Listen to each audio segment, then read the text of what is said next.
Alrighty guys, today we are going to be making some smothered fried chicken and gravy. So let's get started. Here I have 5 chicken thighs already been cleaned, and for my seasonings today I'm going to be using some Himalayan pink salt, some smoked paprika, some onion powder, some seasoning salt, garlic powder,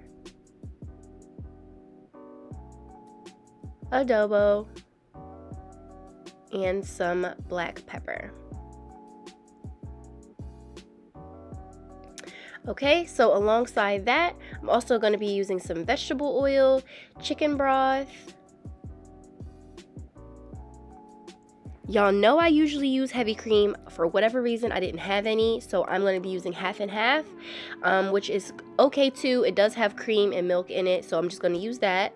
Some minced garlic, some better than bouillon, roasted chicken flavor. This is 1 medium onion, thinly sliced up, along with some fresh parsley and some butter. I'm going to be using a little bit of butter since I am using that half and half. It's just going to help it be a little bit more rich. But if you guys have heavy cream, use that please. Alright, so first things first, I'm going to go ahead and start seasoning up my chicken thighs.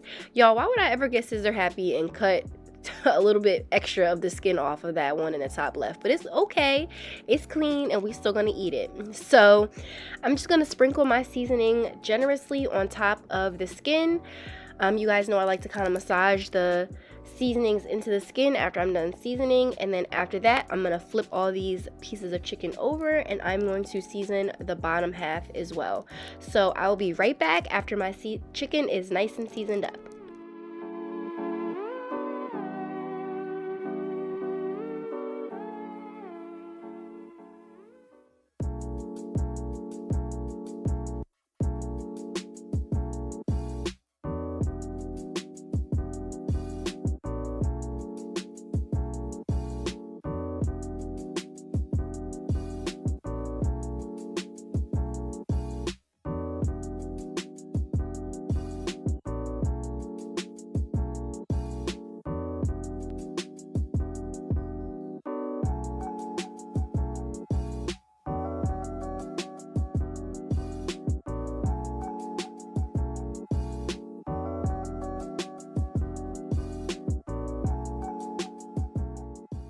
Alrighty, so now that our chicken is nice and seasoned up, our next step is to grab some all-purpose flour, and I'm going to season that as well. You guys, whenever you are frying chicken and you're using flour, make sure that your flour is nice and seasoned up as well. You don't want to put your nice seasoned up chicken in bland flour. That is a big no-no. So make sure that flour is nice and seasoned, and I'm just going to go ahead and mix this around just so that my flour and my seasonings can get all blended up together, and then I'm going to start coating my chicken.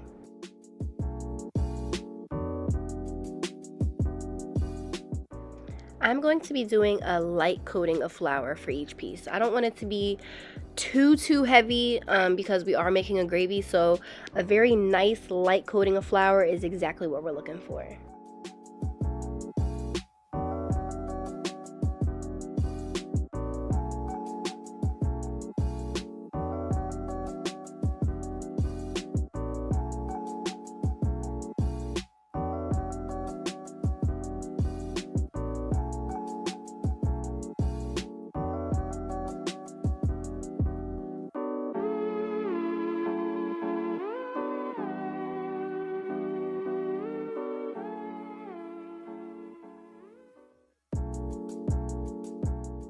Alright, my stove was already preheating with some oil in it. This was about 1/3 of a cup of some vegetable oil that I was just preheating.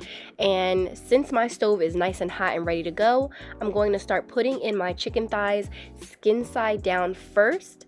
And we are going to cook this thoroughly, 100% through. So depending on how big your chicken thighs are, will determine how long you need to cook them for. I would say at least 8 to 9 minutes on each side. You really want to make sure it's cooked thoroughly. So I like to go skin side down first, cook that for the whole time, and then I'll flip it to the other side, and then I'll cook that for another 9 minutes or so. But like I said, if your pieces are smaller or bigger, you might just want to adjust the time a little bit. But yeah, so My first side is already done. My skin side, it's really golden, it's nice and crispy, so I'm just going to flip that over and get it cooked through on the bottom, and then we're going to move on to start making our gravy.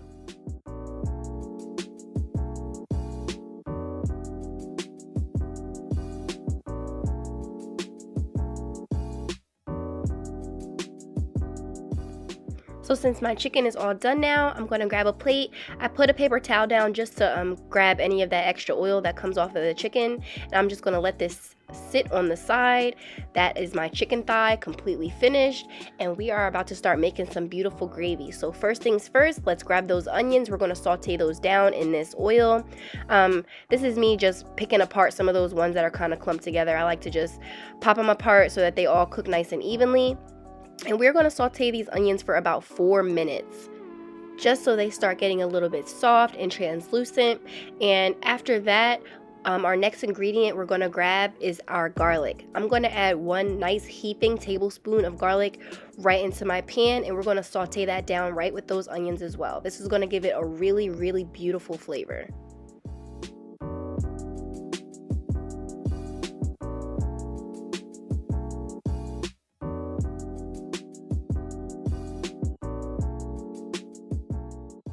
Alrighty guys, it's been about 4 minutes, and our next step is to start adding in some flour. I am just going to grab that excess flour that was left over from me flouring up my chicken. It's already seasoned and you don't have to waste additional flour. So if you have any left over, just use that. It's going to get cooked anyway, so why waste more flour when you already have perfectly good seasoned up flour on the side?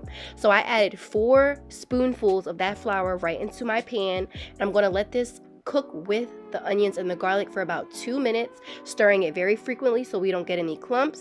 And then our next step after that is to grab our chicken broth, and we're going to start putting our chicken broth right into the pan to get our gravy nice and thick.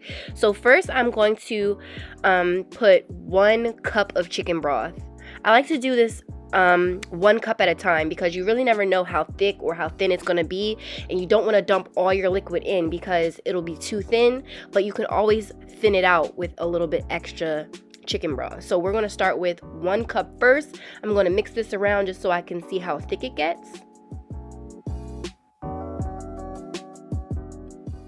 And as you can see, the more I stir it, the more it starts to thicken up, but it's just a little bit too thick. So I'm going to add 1 more cup of chicken broth to that just to make it nice and smooth how I like it. I'm just going to go ahead and mix that around so it's nice and evenly blended up together.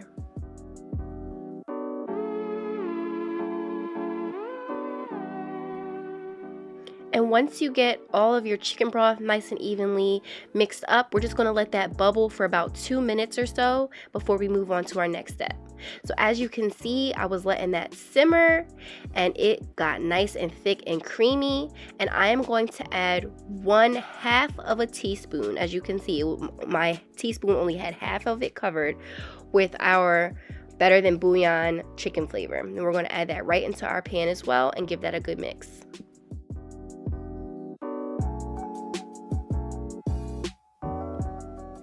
Alrighty, you guys, our next step is to grab that 1/2 or the heavy cream if you have that, and I'm going to add 1/2 of a cup of my 1/2 to my pan. This is going to give that gravy, that richness, that creaminess that we want, and we just want this to be all mixed up so that you don't see that white kind of separated from your gravy. You want it to be all one consistent color. So mix that nice and thoroughly, and we're going to let that simmer for about 3 minutes.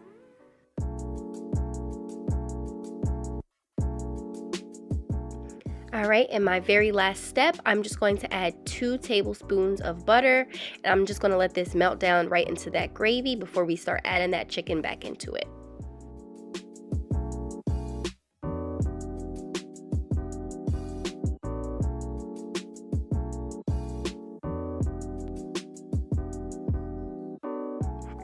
And once your butter is melted down, just let this come to a light bubble, and then we are going to start adding in those chicken thighs. You guys don't have to use thighs. You can use the breast, you can use the leg, you can use the thighs. I just had thighs already thawed out in my refrigerator that I had to cook so that they didn't go bad. So I just went ahead and made smothered chicken with my chicken thighs, but you guys can use any part of the chicken that you like. Any part of the chicken that you guys prefer, use that. And I'm just gonna go ahead and start coating my chicken thighs with that beautiful gravy that we made. And I'm just gonna let this all cook together in the pan for about 5 minutes, just so that the chicken starts to marry together with that gravy. And we are going to garnish this with some fresh parsley right at the end. Alrighty, our last step is to garnish with some parsley. I waited for my chicken and my gravy to cool down a little bit before I garnish because I didn't want my parsley to get too wilted. But this is it, you guys. Our smothered chicken is done, and this is the chicken plated up with some fluffy garlic mashed potatoes. And I hope you all enjoyed this recipe as much as I did, and I hope you all give it a try. And as always, give it a thumbs up, and I will see you next time. Bye, everybody.